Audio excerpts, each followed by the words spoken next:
Hello everyone, গতকাল চলে গেছিলাম এই বছরের লাস্ট বিয়ে বাড়ির ইনভিটেশনে। আর লোকেশনটা ঠিক হলো মালদা ইউথ ক্লাব। আর সেখানে গিয়েছিলাম আমি, আমার দিদিভাই, আমার জামাইবাবু, মিহু কিট্টু ফ্রি, আর তার সঙ্গে দিদির যা। এই ইনভিটেশনটা ছিল কিন্তু আমার দিদিদের রিলেটিভের তরফ থেকে।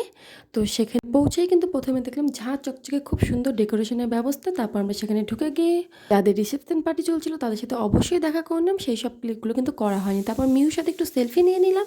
তারপর আমরা কিন্তু সোজা চলে গেলাম স্টার্টারের দিকে। সেখানে ছিল কফি, ফুচকা, চিকেন পকোড়া এবং ফিশ ফিঙ্গার। সেইগুলো আমরা অল্প অল্প করে খেয়ে নিয়ে তারপরে আমরা কিন্তু মেন কোর্সের দিকে খুব তাড়াতাড়ি চলে গিয়েছিলাম, কারণ রাত হয়ে মিহুর পেয়ে গেছিলো খুব ঘুম এবং ওর শরীরটা খুব একটা ভালো ছিল না, যে কারণে আমি কিন্তু স্টার্টারগুলো খেতেও পারিনি ঠিক মতন।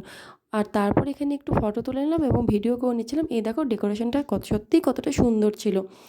আর মেন কোর্সে যাওয়ার পর সেখানেও ছিল প্রচুর ভিড়, সেখানে সেভাবে কোনো ক্লিক নিতে পারিনি। কিন্তু মেন কোর্সে কিন্তু খাবার দাবার দারুণ ছিল। স্যালাড, নানপুরি, চানা মশলা, ফ্রাইড রাইস, ছোলার ডাল, ভেজিটেবল চপ, মিক্স ভেজ, ভাত, মটন কষা, চাটনি, পাঁপড়, রসগোল্লা, সন্দেশ, লাস্টে কিন্তু ছিল কর্নেটো আইসক্রিম। দারুণ ছিল খাবার দাবারগুলো। এই দেখে নাও মেনু কার্ড। তারপর আমরা খাওয়া দাওয়া করে অনেকটাই রাত হয়ে গেছিলো, আর ওরকম লেট না করে চলে গেলাম বাড়ি। টাটা।